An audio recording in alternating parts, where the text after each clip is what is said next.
The Pediatric Lounge, a podcast taking you behind the door of the physician's lounge to get a deeper insight into just what docs are talking about today.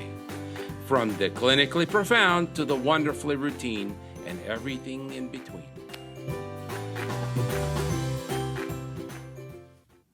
Well, hello again. This is Dr. Herb Bravo, the host of the Pediatric Lounge, and with me is Dr. George Rogo, our co-host from Long Island, New York. Thank you for joining us again for this week's episode of the Pediatric Lounge. Before I get started introducing our guest, someone you know well and is a friend of the podcast, I wanted to remind you that I will be in Coral Gables, Florida, between March 24th to March 26th. I hope to see you there. I will be at the 58th Annual Pediatric Postgraduate Course put on by Nicholas Children's Hospital and our good friend, Dr. Rani. Dr. Rani will be on the podcast in February to discuss his work for the American Academy of Pediatrics. Now to the introduction of our guest and friend, Dr. Jeanne Marconi. As you all know, Jeanne is Vice President of Clinical Integration at PM Pediatric Care, and she worked for 25 years in private practice.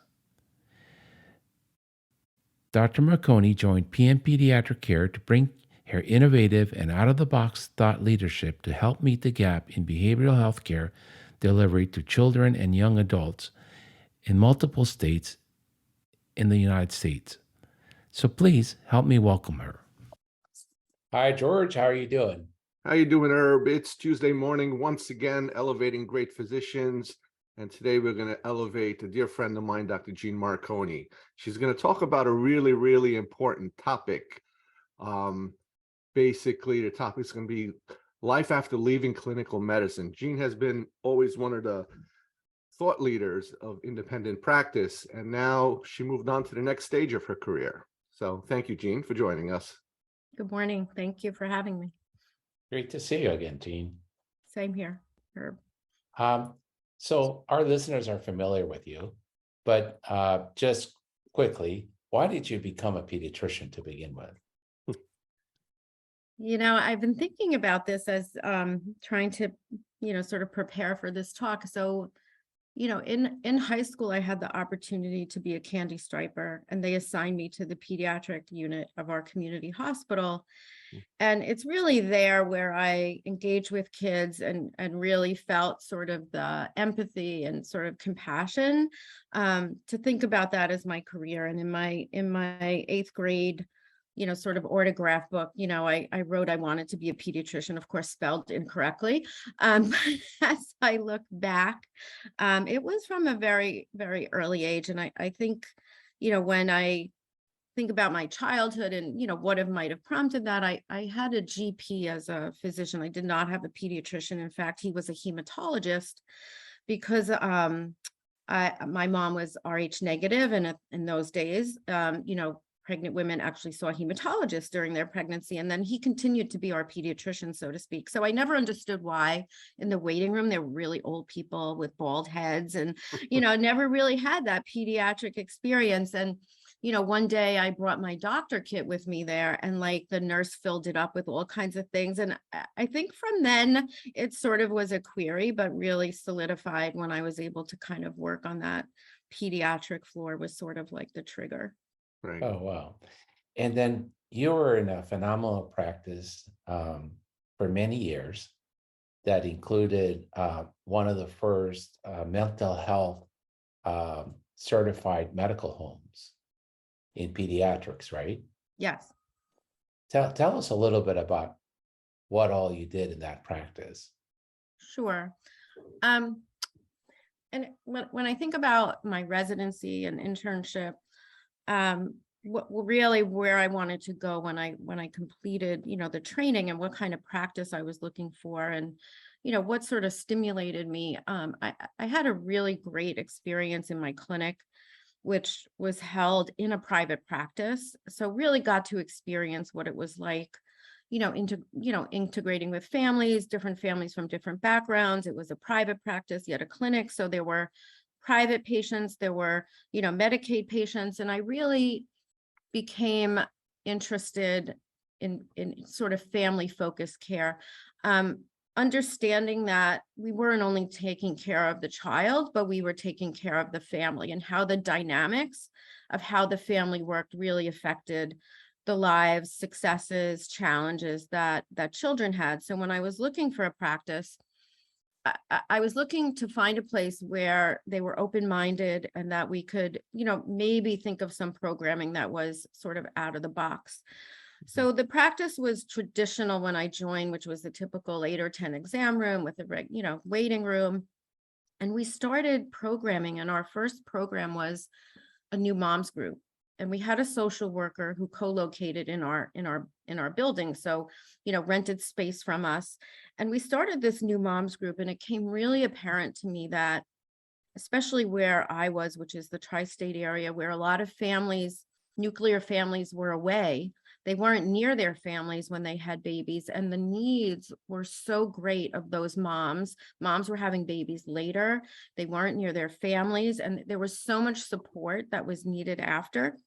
And these new mom groups were run by the social worker. One of the docs would pop in, for a half hour, every week to answer a lot of the questions that maybe one mom had this week, but another mom would have it next week. So they really learned from each other.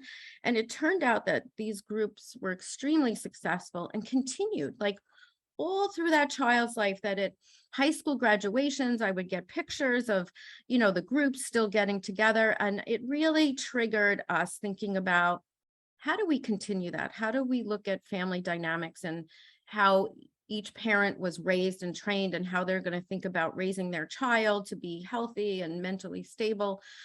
So at that point, we reached out to one of the child psychiatrists, and, I really worked with him to come up with, all right, how do we get this together? Because our parents can't afford to go. At that time, you had to pay cash for all behavioral health. It wasn't covered, in insurance at all. So we kind of came up with this collaborative program where, and luckily we were near Yale, so they had a psych nurse practitioner program. So we engaged nurse practitioners to maybe work a day a week in different practices, and then their clinical work was supervised by a child psychiatrist. And I think that was the start of collaborative rounds. Andy Lusbader, who was the psychiatrist at Yale, has published about this in child psychiatry, and it really spread far and wide across the state of Connecticut, where several psychiatrists were then supervising these nurse practitioners. And then we realized, well, we need therapy, we need child psychologists. So, with that, and out of the box thinking was, how do we develop this program under one roof? More importantly, where's the space for it? And then how do we get paid for it? So very early on, I became very interested in this modeling and work with payers to be able to figure out how to get our social workers on their behavioral health roster, and then how that mixed in with our medical contracting. And it really wasn't an easy task. And then, kind of morphed into the AAP and the coding realm to try to figure out how to get mental health, a coding chapter in the book on, how to code for pediatrics. And with that, over the years, the program developed. We had a developmental pediatrician already who was doing general peds in our practice. We developed a very comprehensive ADHD program with, executive function skills included. And, but I must say it was a lot to manage. It wasn't easy. I don't think every practice could do it. I think, there's certain tools and certain structure that's really needed, and open-mindedness to be able to run that. And with that, as the medical home developed, I think we were one of the first, if not the first, pediatric practice to get medical home status with behavioral health distinction, which really set the trend for practices, learning and wanting to bring, behavioral and mental health, into their practice. Some of the challenges with that, we're not educated. I don't think residencies are still educating general pediatricians coming out in behavior and mental health, and how to do a detailed assessment and resources, and sort of how to integrate this into practice where they're going. So I still think there's probably a lot of work with that. Management, as I said, it took a lot of crafting, and day-to-day management. I think being collaborative and knowing what that means in that model, where the primary care physician or nurse practitioner was working with the social worker or the therapist or the person writing the medications, that we would have sort of that collaborative Right. working group, and we would have to build in meetings every week to have these collaborative rounds. So again, very doable, but really you need a commitment and to really work hard within your group to find some champions who are able to manage I some of think these components. I think doing these things, I mean, doing a project is kind of simple to do, whatever it may be.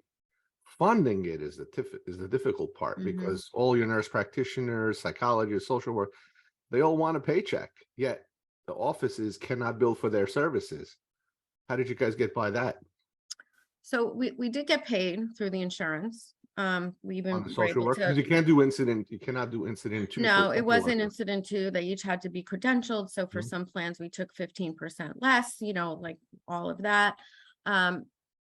And it wasn't a moneymaker because they're visits by time. We can't Right. do volume in mental health, right?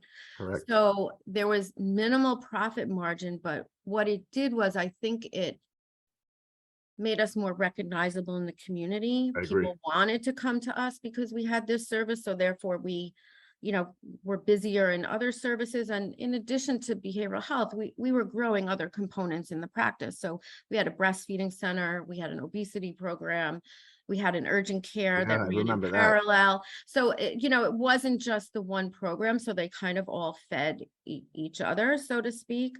Mhm. But again, coming up with that comprehensive plan, and I don't think building all those services into one practice is necessary, but picking one maybe that meets the needs of a lot of your patients and, working hard to build it out would be a starting point, I think, for some of the practices today.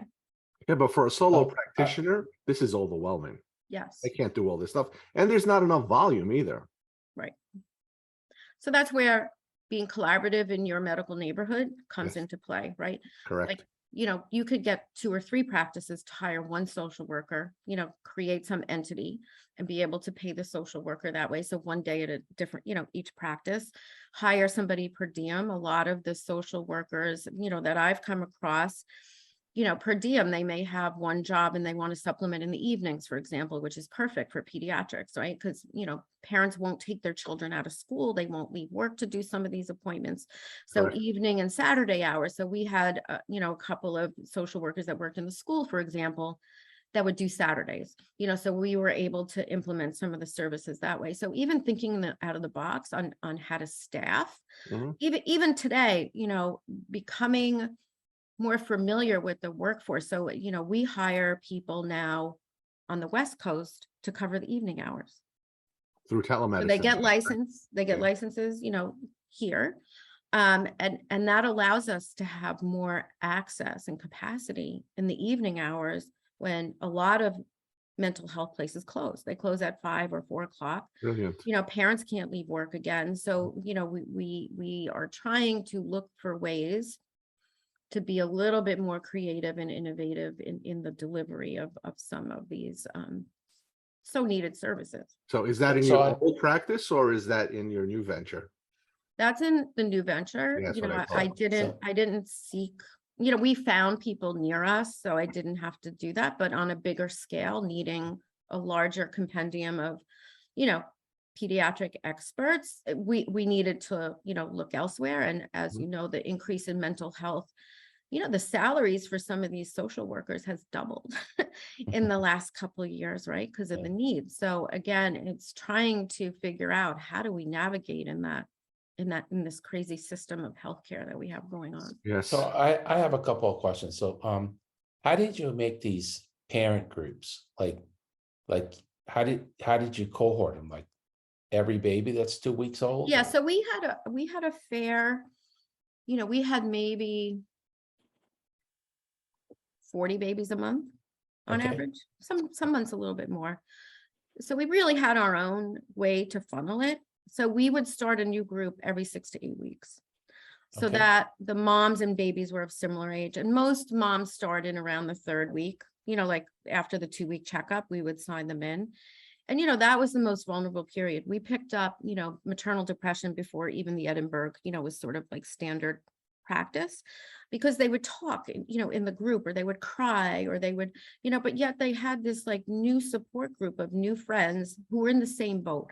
It's very easy to be a quarterback, you know, as a mom and say, well, when I was a mom, you know, but you're not a mom right now. So you're not in the same boat. So, you know, they really developed relationships with each other. And one of the nights was so cool. Like, we had the moms go out, and it was dad's night. So this was at night. The dads would come in and have to stay with the babies. And what a hoot that was, watching dads for an hour with this like 3 or 4 week old, and, you know, flipping the baby around. And, you know, we we had one story where the dad was like, I almost had to get a divorce this week. I couldn't figure out how to make the diaper work. And he used duct tape on his baby on the diaper, Resolve to the the point problem. where So- my senior partner wrote a book. You don't just duct tape a baby, because but he figured out how to do it, right? The mom was hysterical, but you know what? The baby didn't get hurt, and the diaper stayed on. So everybody's happy. But So- there were lots of stories like that. So back then it had to be in person. Yes. So you met, do you think it makes a difference whether you make these groups in person or through Zoom? So, you know, I think once COVID hit and we started using Zoom, I think people, and we did some prenatal groups actually through Zoom, but this is before I left clinical practice. I didn't feel it was the same. You know, you're not in the same warm body. I think you can do them. And I think moving forward, especially with, you know, the new recommendations on obesity, which is so much educate, you can't do those one-on-one and it be cost effective. You know, those are going to be things that have to be developed innovatively in group kind of work and education. And even I think pediatrics needs to move. We need to be more innovative in how we practice. Like, a lot of anticipatory guidance, we don't need to repeat that 20 times a day. So how do Right. we do that innovatively? So I think groups would be a great way to do that. I think having podcasts, you know, something like this on your website for, you know, parents to view before they came in for their 4-month checkup, you know, to save time. And, you know, if you look at Bright Futures, how are we supposed to get through all of that stuff? It was And very that- interesting, the new residents, that Bright Futures is ingrained and beaten into their head. They feel that they didn't do their job if they didn't hit all the 5,000 bullet Yeah. points. And then they wonder why they can't get out of the room. Truthfully, I don't think the parents want to hear that much. They No. don't. They want to learn by a text message. They Yeah. want an answer like super quick. That's why, you know, I think having groups or having podcasts or educational snippets, let's say, So- okay, I want to learn about, okay, you know, what's the best way for my baby to sleep? Or how do I feed my baby? Or, you know, all of these sort of like things that, you know, can be in their toolbox. When we did prenatal groups, and we did these for years, where the doctor would come and then we would have the breastfeeding specialist come, and then we'd have a nurse practitioner who did some education on bathing your baby and all of that. And my favorite question during those groups was, so, you know, you've spent all this time picking out a car seat, right? Or what kind of car do you need to buy for your baby? Have you talked about what kind of parent you want to be? What kind of parent did you have? How do you want to raise? And, you know, you would get this like deer in headlights response, like, what are you talking about? And, you know, you would try to talk to parents about, okay, like, you're going to raise a baby, like, how, you know, how do you want to do that? You know, you're going to repeat what your parents did. And if that's okay, that's great. But there's 2 of you, you know, which parent, you know, is going to win out, and what kinds of things do you want to have for your baby that you didn't have? Or how do you want to treat your baby? Or how are you going to discipline? So it was a very interesting prompt. And I would have to say, like, starting those groups was the first step in having the parents really try to engage with what they're doing as a parent, maybe not recognizing it like right after a baby's born, but we would do a 9-month-old group. Okay, like getting ready for, you know, sort of like, you know, your child to move around and talk about safety things and, you know, some of those kinds of things. So I think we really need to get more creative in some of this anticipatory and educational stuff. Do you think you need a pediatrician, or I got 2 questions. Do you think you need a pediatrician, or a facilitator could do it because of the, you know, the power of these are just a bunch of moms coming together and one in the group has already solved the problem effectively, and two, perhaps it's the idea of the mastermind group, where you can do it every other week on Zoom, so it's not such a burden on your schedule, but you have to meet twice a year in person to develop that warm and fuzzy relationship. Yeah, I That think could that's work. a great idea. I think any combination of what works. I mean, we had those groups, but the doctor only came in for 10 or 15 minutes, and it was usually during our lunch hour. So the groups would meet 12 to 1:30. So it was very flexible. If I got late with a patient, it didn't matter what time I went in. I would just go in. They would stop wherever they were in conversation. I would answer the medical questions or things that were relevant to the pediatrician, then I would leave. But I think in terms of the education, we don't need a pediatrician. And honestly, after the years, you feel like a broken record sometimes. Like, how many times are you going to talk about how to feed your baby? Like, I would rather someone else did that. And I spent more time talking about what the parents wanted to talk about, whatever the concerns were. So my 10 minutes or whatever it is that I have allotted to be in there was high focused on really what they wanted to talk about and the concerns they had.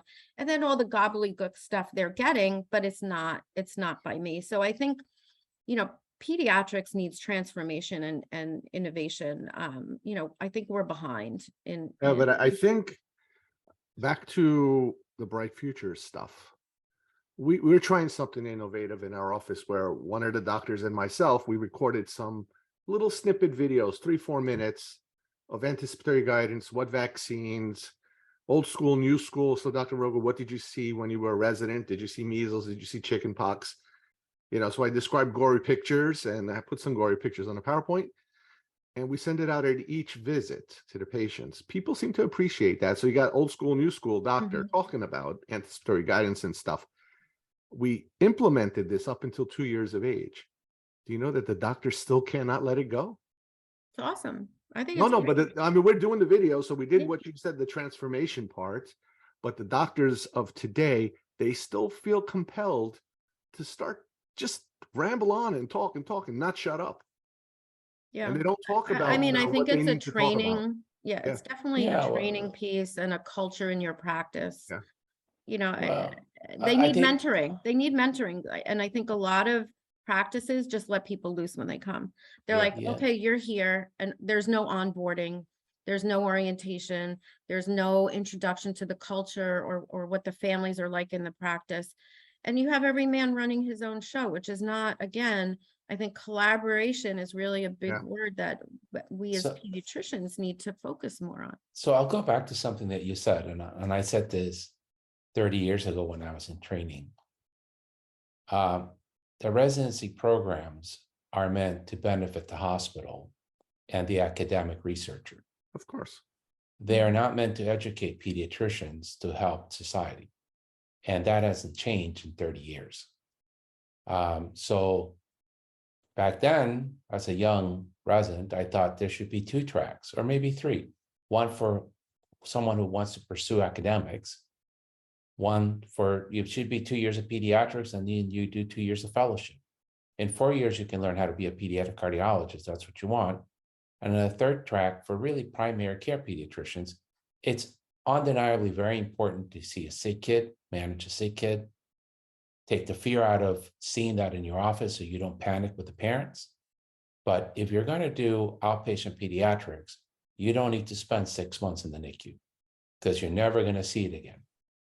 You need to spend a lot of times in a good continuity clinic, in a community program, and a lot of time in the emergency room. So you're comfortable with a sick kid when they walk in the office. You don't panic. The parents don't need to see a panicked pediatrician because your kid is in respiratory distress. It should be like, yeah, that's pretty bad, but I've seen worse.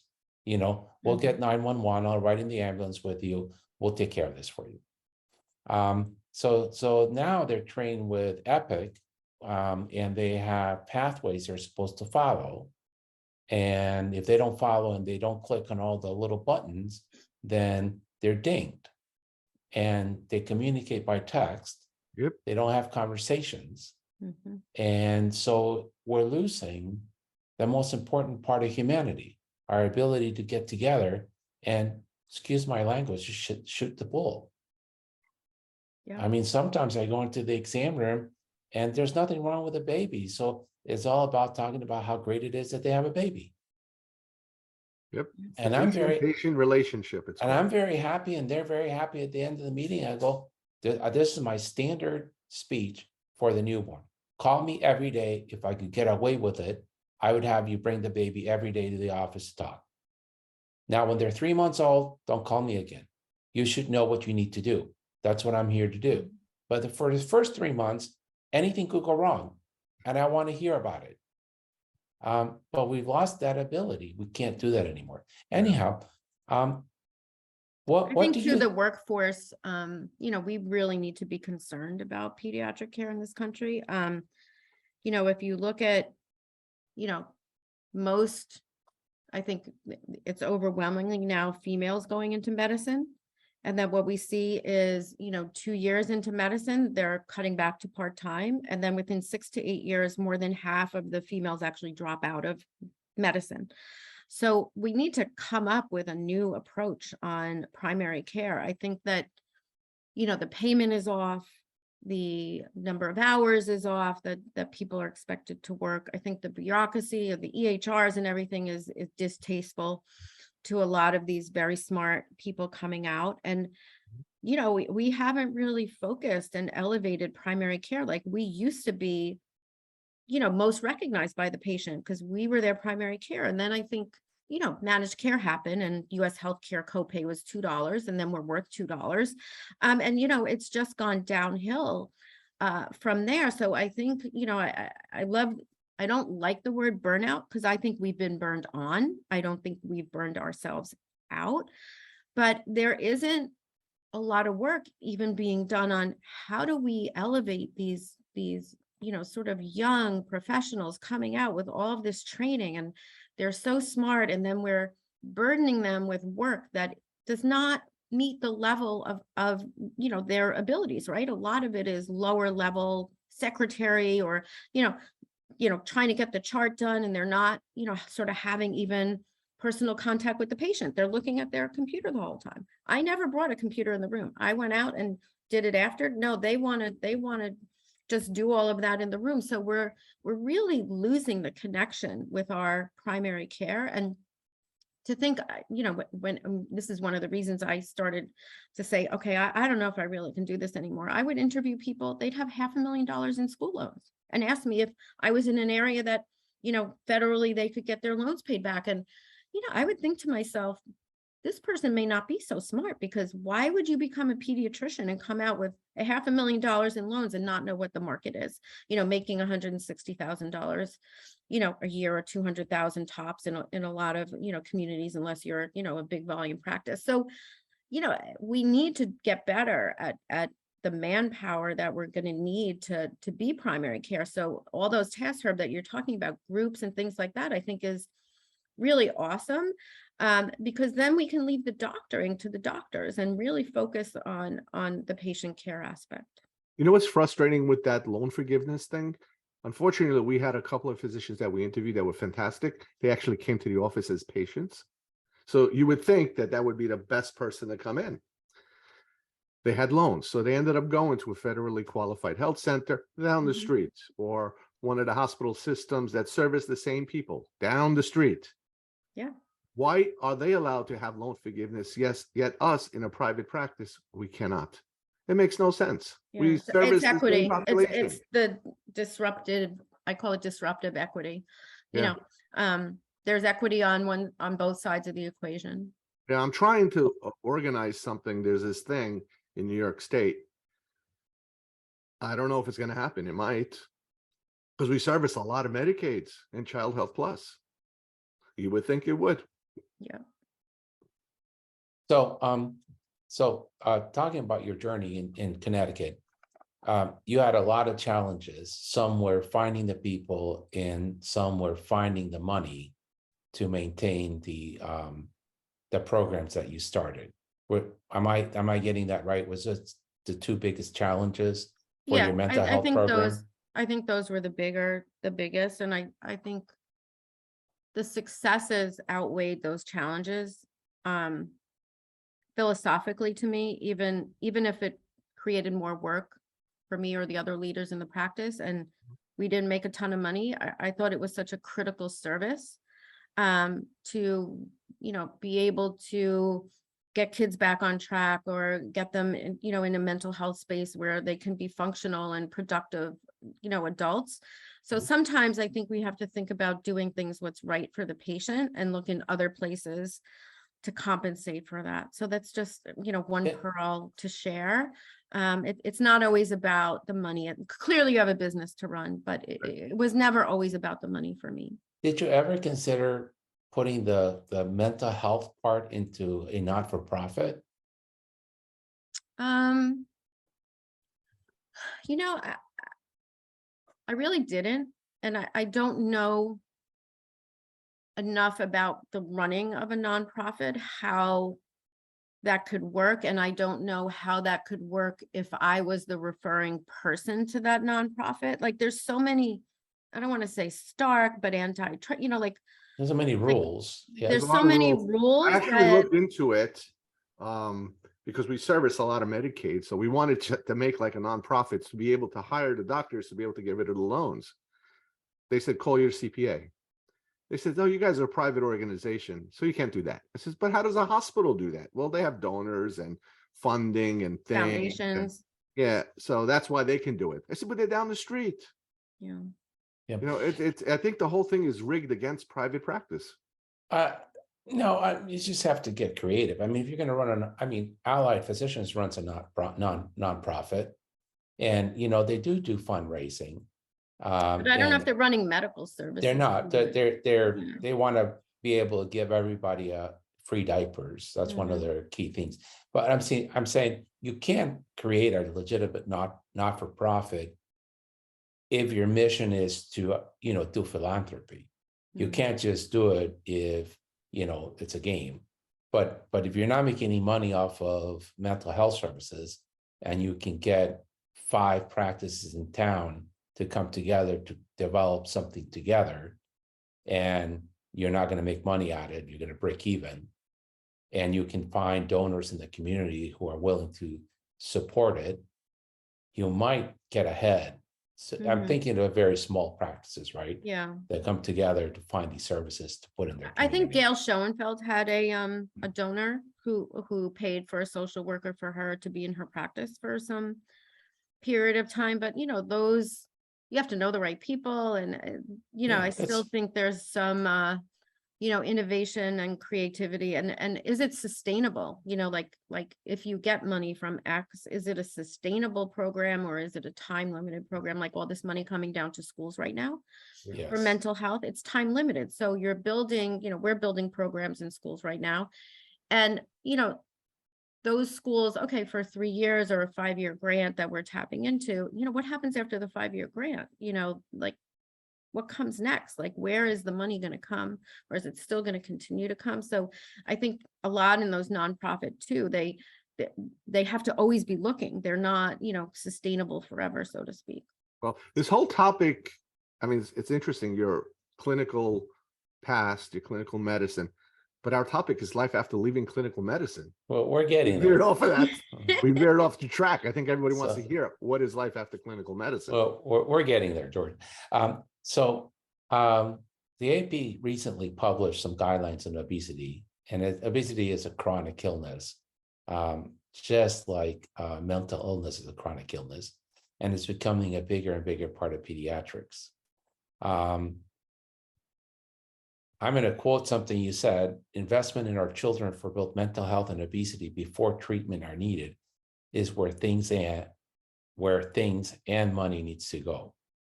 What are your thoughts on both the policy statement, your experience running chronic disease programs in kids, including obesity, and these guidelines? So I have a lot of thoughts on it. Obesity was something that we addressed in our practice, and it was almost impossible to get a dietitian on a health plan. It was almost impossible to get paid for it. It was almost impossible to get parents to engage with it and be compliant. Those were a lot of the issues. And then, probably 30 or 40% of them, there were comorbidities of mental health, sort of concerns and the family dynamics, and then the whole genetic, component. So recognizing that the academy and now, they're promoting medication, they're promoting bariatric surgery. And, I heard that they're going to release a statement on prevention, and it's so backwards. Like, the statement should be prevention first and education on, it starts when you start to feed your baby. Like, let's go back to the basics. Like, where are we with education and nutrition? In Bright Futures, people don't spend enough time. It's another thing in residency that is not taught. Nutrition is not taught. How to take care of lipids in the pediatric population is not taught. Lipid medications are not taught. Like, so, I love that the academy put out this 100-page document. I looked at it. They're saying first line is 26 visits. Well, the frustration to me, and this is where I get really get let it go. annoyed, is that there was nothing in that document on what codes to use or how to get paid for it. Like, this is typical AAP. They will put out things that they expect us to do, and there is no place there for how to get paid for it and be able to make a living. So I'm frustrated at what they put out. I'm also frustrated that in the document, it refers to sending patients to centers of excellence. Where are these centers? Okay, tell me where these are. Like, I tried to refer kids for obesity to Yale for years, 6, 9, 12-month waiting period. Like, and then trying to get from the community to Yale for one of these appointments and waiting an hour or two in the, in the waiting room. And then they, what parent is going to follow that? We needed guidelines that are going to be practical and we can put into primary care and get back to managing our patients. And I think that there's a lot to be desired in that document relating to those things. So I'm going to ask you, you did this for 26 years as a clinician. You ran an obesity program. You are a saint, because between mental illness and obesity, there's a more frustrating patient. Yes. Yep. And we had some successes. I wouldn't say a lot. I we had some successes. I have to quote Jeanne Marconi, who says, "You're looking at it wrong, Herb. It's not the 9 patients out of 10 that don't lose the weight that you measure. It's the 1 patient that gets better. So if once a year you make a difference in 1 kid, you've done your job." That's the oncologist view. 9 patients died from leukemia, but 1 survived. I did great. Okay. I'm the infectious disease kind of view. I want 95% of my patients to survive the infection. How many of those did you refer for bariatric surgery, and at what age? So, I left practice in the end of 2019, and we tried to start with the hospital a pediatric bariatric program, like it was in development when COVID hit. So it got nixed, but we were looking at age 16 at that point. As I think most of puberty has already happened. I think that cognitively kids are able to make some decision making for themselves, because a lot of them have to go through psych evaluations before they can have their bariatric surgery. It was painstaking because we didn't do our job. We shouldn't have let these kids get to this point, that was an option, but there also weren't medications then, right? So, we used a lot of metformin in my practice. Like, I was very comfortable writing it. There are pediatricians who would say, oh, like that would refer to us in, and I'm like, okay, can you continue to manage the metformin? No, I don't want to write that drug. Well, what's wrong with writing that drug? Like, there's so many type 2 diabetics that we are going to see in pediatrics. We have no training in high blood pressure. We have no training in lipids. We have no training in, pre-diabetic, medications. Like, who's going to take care of these kids if it's not us? There's no one. I just don't know. They're just going to become really unhealthy adults. And then we're just going to get into a worse situation with unproductive, higher costs to the general population, because we didn't manage it. So I have two thoughts on that, and then we'll move on because this is going to be a whole other discussion. But the if you're going to do evidence-based medicine, please don't insult me. Have good evidence on the table. And good evidence is A. There's a ranking, A, B, C, and D. That whole paper that the Academy put out, they don't have an A+ recommendation. Not a single one in all of their key actions. For bariatric surgery, we've been made the laughing stock of the medical community after that paper came out. I got radiologists, pulmonologists, internal medicine doctors, the wives of ID doctors calling me and saying, what's going on with you pediatricians? It's not me pediatricians, it's them in the A&P. It's not me. They make a recommendation to refer every kid at 13 with a BMI greater than 40 based on observational studies, class C evidence, which is garbage. And the one study that was done in Sweden that had almost 100 kids, it was a chart review. And they found that 25% of the patients that got bariatric surgery would have to go back to the operating room for revisions. That's unacceptable. Yeah. I'm not And all saying of the autoimmune, the side effects of the autoimmune stuff that happens and the hormonal, and the malnutrition, Mhm. but just we stopped doing tonsillectomies before you went to school because it was a big risk that your kids was going to bleed for no darn Reason. Mhm. Remember, I mean, we're all old enough that they used to just get your tonsils out before you started school. It was like, oh, you're going to school? Go see the ENT, take your tonsils out. So please don't insult my little intelligence that I have by putting such poor evidence on a paper that's supposed to guide my practice. The guidelines of 26 weeks of 1-hour interventions came from the Netherlands, and this is all in their own studies that they reviewed. And so in the Netherlands, they put the patients in 2 arms. One arm was hospitalized for 6 months. The other one received intensive therapy once a week. Oh, geez, they found out that the ones that were hospitalized actually lost weight, improved their blood pressure. They weren't insulin resistant. 6 months in the hospital. And then when they looked at the evidence 2 years out, the kids that improved were back to baseline. So it was a worthless intervention.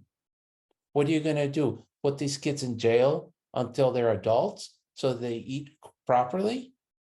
So why do you make that recommendation based on a study that is not real life? That shows that. So I think anyhow, what happens, I think you're getting off the rails. I'm getting worked up, but this No, I hear you. You know impacts what the everybody. problem is? The problem is they do these studies because I think all these evidence-based things started towards the end of our residencies, where everybody had to have some kind of a research project. And I think they needed that to graduate fellowship. So fast forward 20-something years later, you have all these projects that were done, right? So these people need to be published. They need to validate their existence. And they do studies because that's where they have the patients. What I think is the problem is these are guidelines. It's evidence-based. So they're supposed to give you a policy statement. They're supposed to give you guidelines. And you as a physician are supposed to digest that guideline and put it into practice as you see fit. It's not the Bible. It's not set in stone. Just use it as you see fit.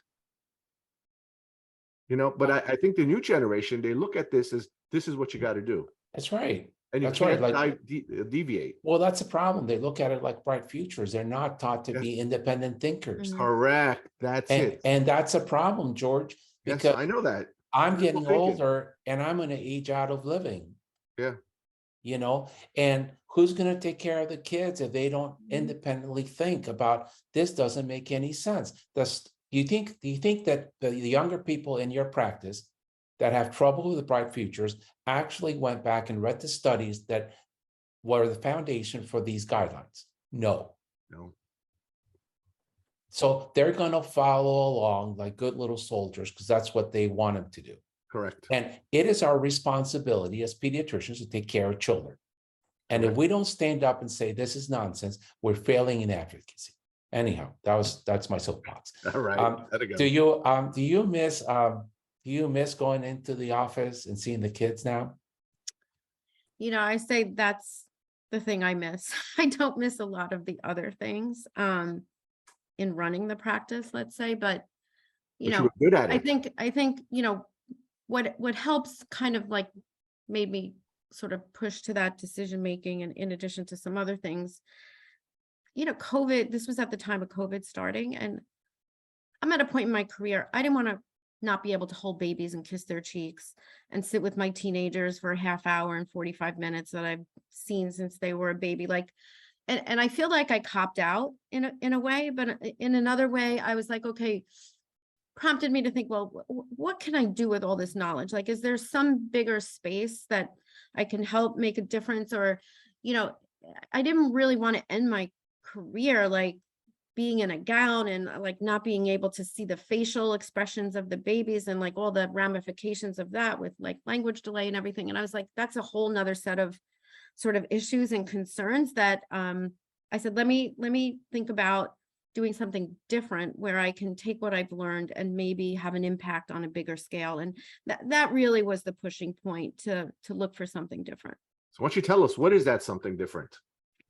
So, you know, as I've said throughout this talk is, you know, I'm very passionate about mental and behavioral health and giving kids every opportunity, you know, and making sure equity is part of that. So, you know, I had reached out to Jeff Shore at PM Pediatrics, who, you know, has traditionally been an urgent care company. And we crossed paths many years ago. You know, we approached our problems differently.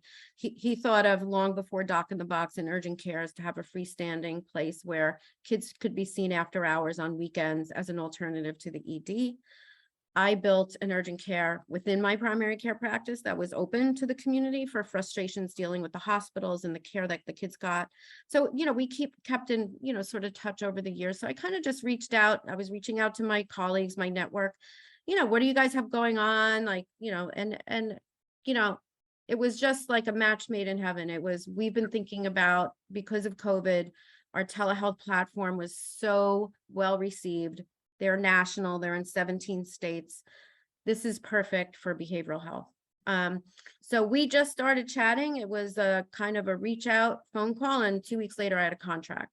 So it really didn't require a lot of effort on my part to grab that opportunity and develop programming that can be independent of pediatric practices, or we can work together in clinically integrated networks to maybe work on some value-based things, like George and I are starting to work on a model like that. And then be a plug-in to pediatric practices. So for practices who do not have the ability, the space, the time, you know, sort of the drive to do it, we could just be plug in and be an olive branch to them. So they'd have the same therapist, the same care manager for the patient panel, and we would be collaborative. So, you know, really being innovative forefront was such an opportunity. I just couldn't pass it by. And then extrapolating that in schools. So we have a lot of school contracts right now where we're integrating mental health into the school day because we need to meet kids where they are. Right. A lot of parents just won't get them to the appointments. So, you know, especially for where the equity, you know, sort of equation comes in, it's a great opportunity to be able to reach some of those kids. It's basically expand what we're working on together is takes Dr. Bravo, you don't even know about this. We're expanding the medical neighborhood with our clinically integrated network with PM Pediatrics. So we're going to, because there's so many mental health referrals, you know, for the doctor, it's very easy. Refer to a social worker, send it to the front and let them deal with it. And there's nothing to do. There's nowhere to go. So now we just work with PM Pediatrics and we say, let's get into their behavioral health program. Everybody puts it on their websites. They click, they make an appointment with them. They take it over. They have a really, really cool, they have the intakes, the behavioral modifications and all the therapies, the management. And if the doctors want to manage, they push it back to their doctors to manage. And then they go back and forth. It's a relationship. It's expanding the medical neighborhood or the community. something that independent practices can do and hospitals just can't because there's no relationship. Great.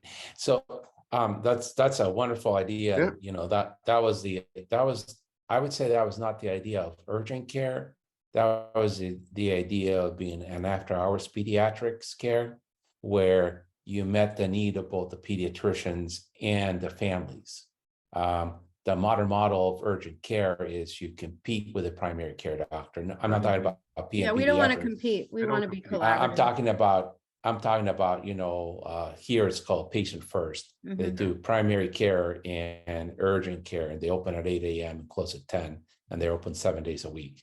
That doesn't help the relationship between the internist and their patient, or the pediatrician and their patient. Right.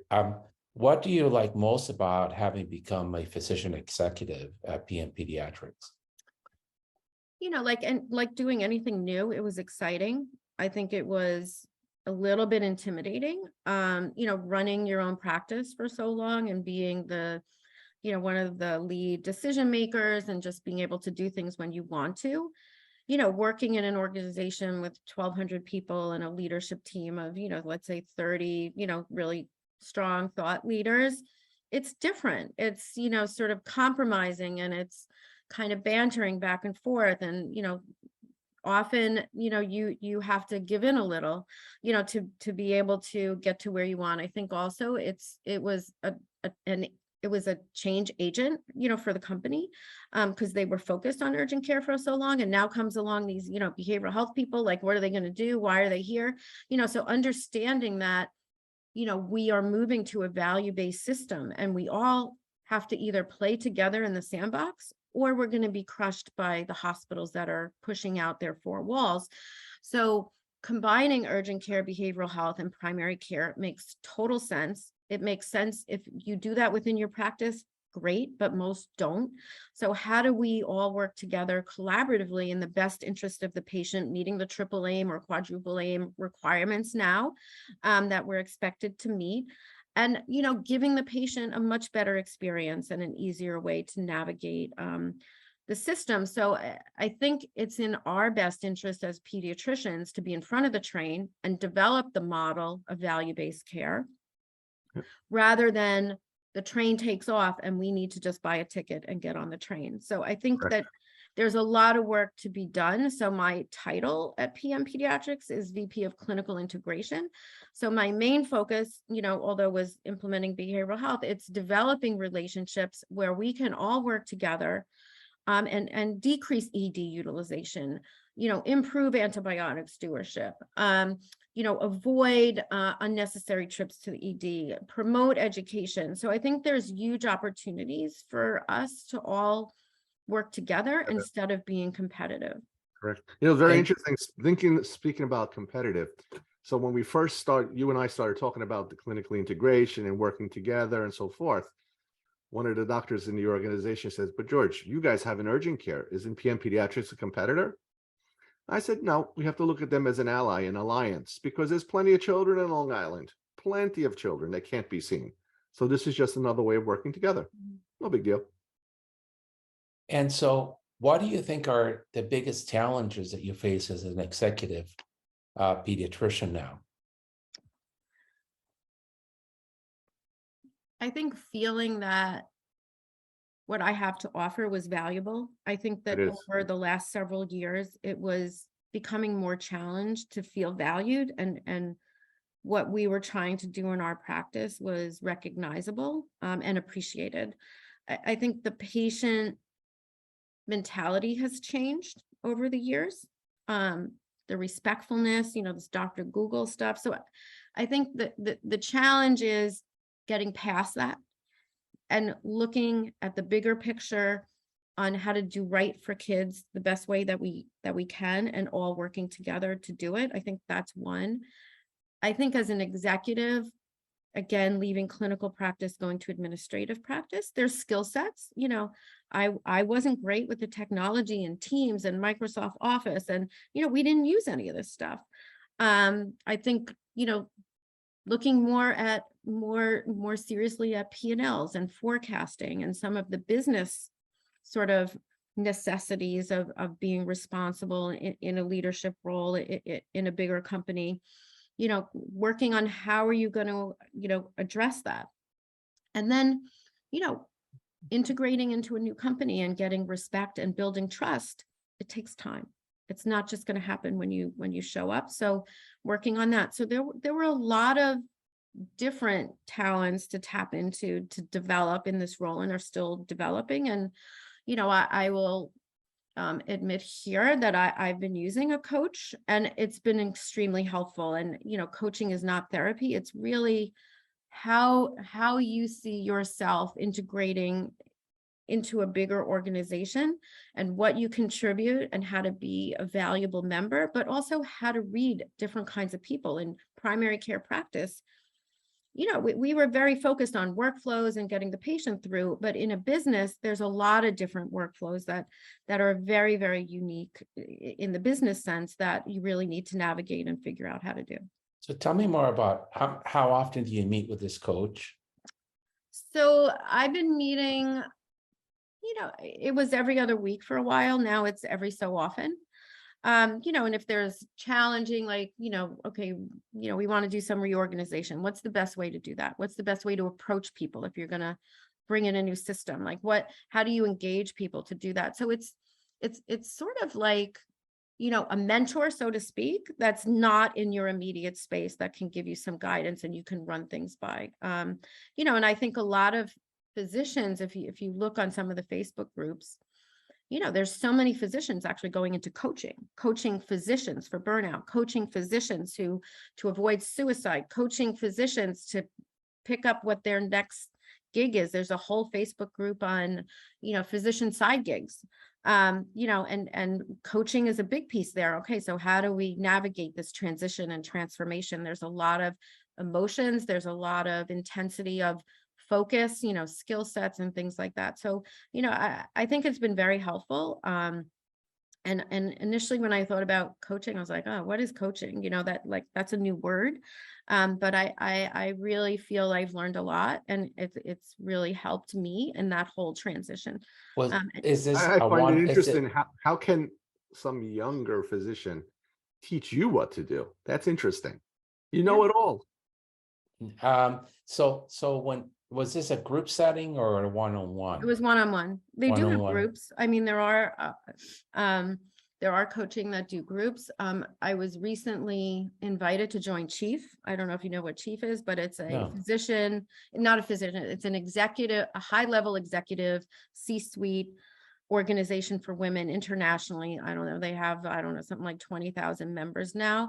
And their big focus is also coaching, women in leadership roles, sort of navigating the traditionally sort of man, operated, sort of levels. And they use a lot of coaching for female executives to figure out how to navigate in the space. I could say the same thing as a man, and whatever I say is interpreted totally different and reactions are totally different. So it's focusing on some of the things in those space, but it's also skill building. It's an opportunity to do some skill building, which, I think when you do any transition, and I think through the years, I always tried to develop more skills, go to conferences, learn more, maybe redo things that I did before is not the best way to do it now. So I think being an ongoing learner is key in any of this, to keep yourself spry and keep away from burnout and do some things that are outside the day-to-day mundane of practice, whether it's volunteering, advocacy, mentoring, volunteering at the AAP, all of those things contribute to your ability to be a more rounded person. And how do you think we level? It has to be the urgent care physician, pediatrician, and there's new pediatricians and maybe some middle pediatricians, where I don't think we can effectively change a 65 or 70-year-old.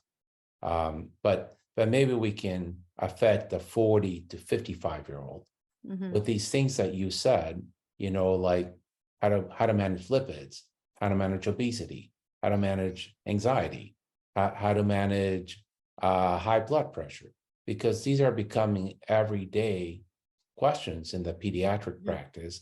How do you, as a physician leader, think we could reach out to these people and help them, support them? I think we need modeling.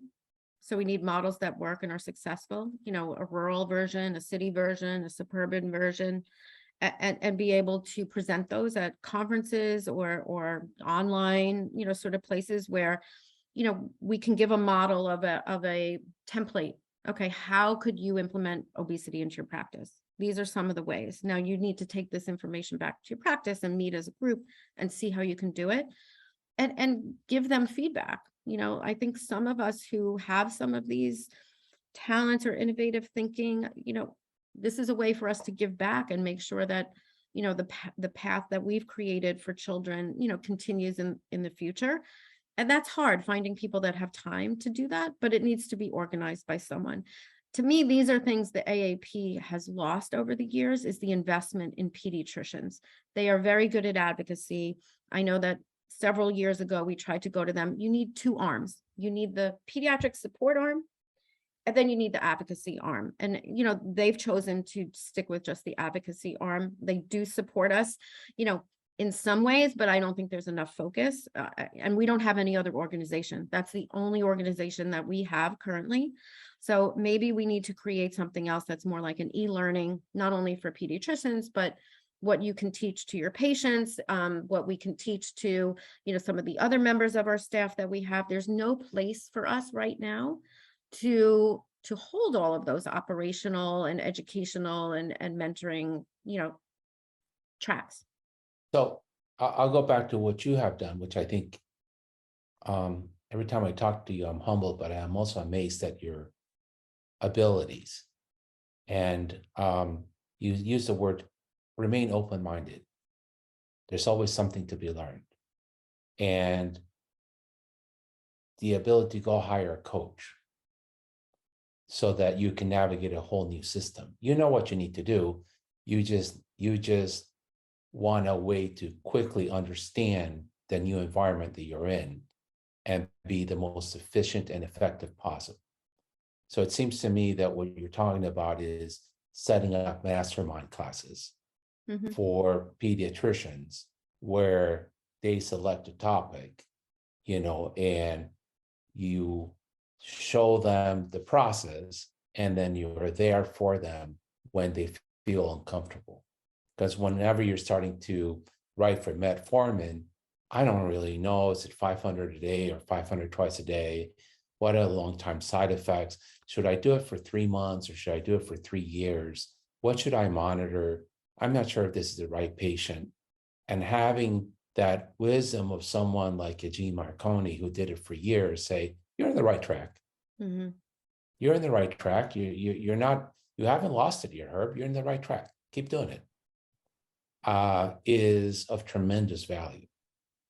But you're right. We need to stop complaining. Yes. And we need to start doing, and we need to start doing together. And we need to adopt best practices from the corporate world. Almost any executive that you talk to in the corporate world has a coach and has a coaching group. And you talk to executives in the C-suites, they all go to masterminds, depending on what their interest is. And they put the time and effort into it, and they pay for it.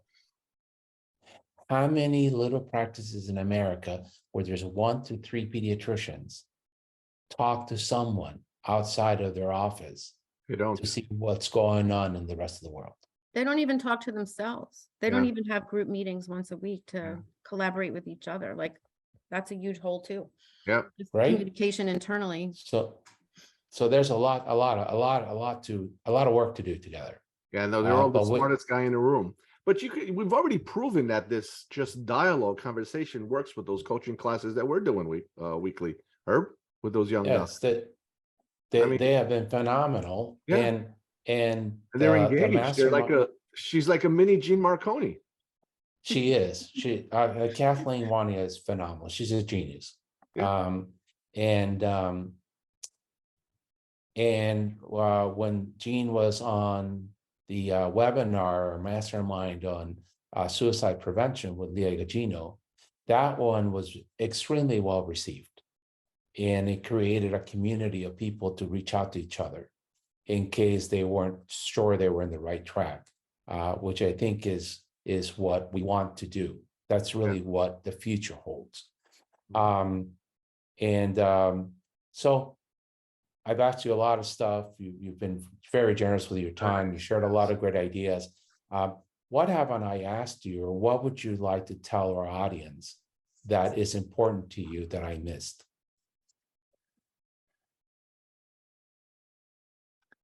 I think maybe just some pearls on what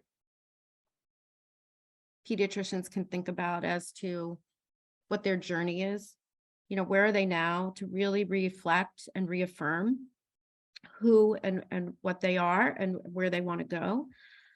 Is general pediatrics going to be your commitment forever? Are there any other things that you might be interested in moving from? And,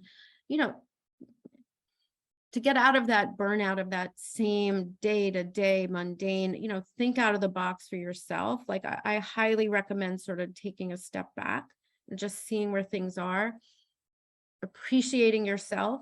I think a lot of pediatricians now feel very down, very pushed down, especially from COVID. Like how do we elevate each other, and what access do you have of things to help you, whether it's getting a coach or collaborating with other pediatricians to kind of talk some of these things out that have positive outcomes, instead of, I think we get into the mode of complaining, which only makes us feel worse. It doesn't really help us.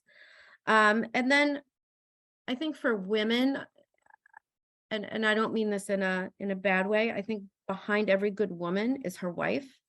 I think women have a very tough time in navigating home, navigating children, navigating a practice, maybe being the leader in their practice. And, tasks for me, like going to the dry cleaner or, going to the grocery store, I don't need to do that to feel valued. But what I needed to do was to be present for my child when I'm present with my child, and not be distracted by things that weren't pertinent to the relationship. So having someone else do some of those things for you, to me, is critical, that really don't need you to do them. So you can spend the time you have with your child, going, to their nursery school, and on your day off, you're actually focusing on your children. You're, being the room mom, or taking to practice, and not running around trying to do everything for your house. So I think, to me, that's a very good pearl that someone shared with me many, many, many years ago. And I made sure that I had a good wife while our children were growing up. Do I think that I missed a lot of their things? Yes, I did. But you went to most of them.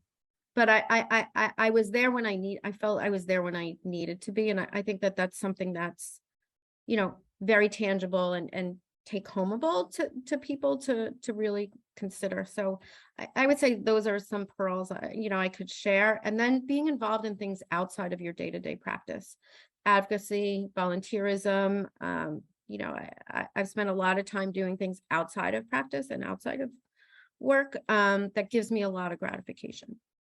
So when you say a wife, I want to see if I understand what you're saying. As a woman, do you think you need another woman to understand, or are you saying a wife as in a general partner? I think a wife as in someone to do all the tasks that need to be done to perform your function as a wife in a house, like to maintain,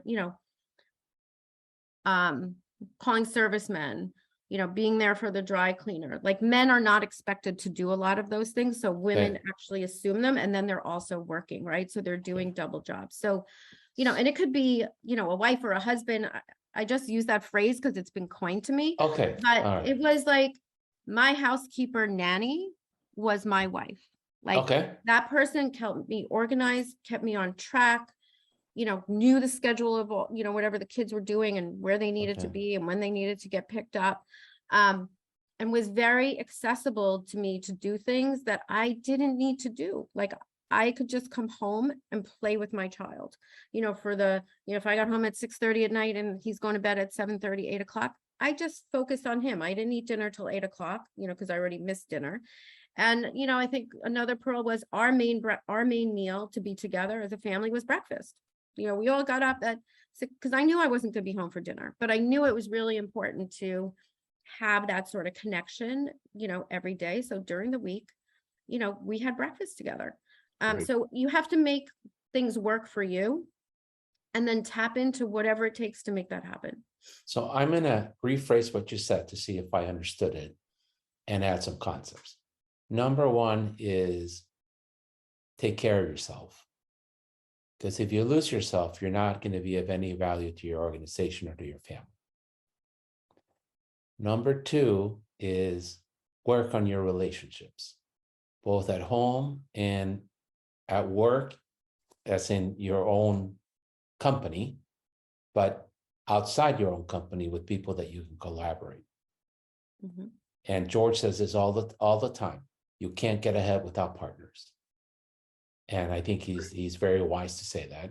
Yes. And then finally, which is the title of a book that we reviewed recently, is Who, Not How.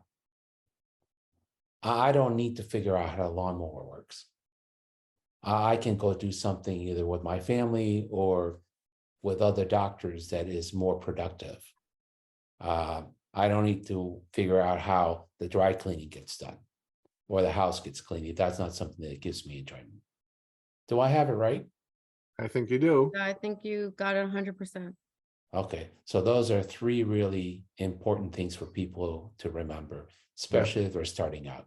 Yep. Well, this has been Thank a you. wonderful time. Great. Thank you so much for your time. I hope you come back and we talk about some other stuff. Yeah. Thank you for listening. This has been a production of the Pediatric Lounge. On the show notes, you will find links to our co-host and other important notes, as well as a timetable of the topics discussed today.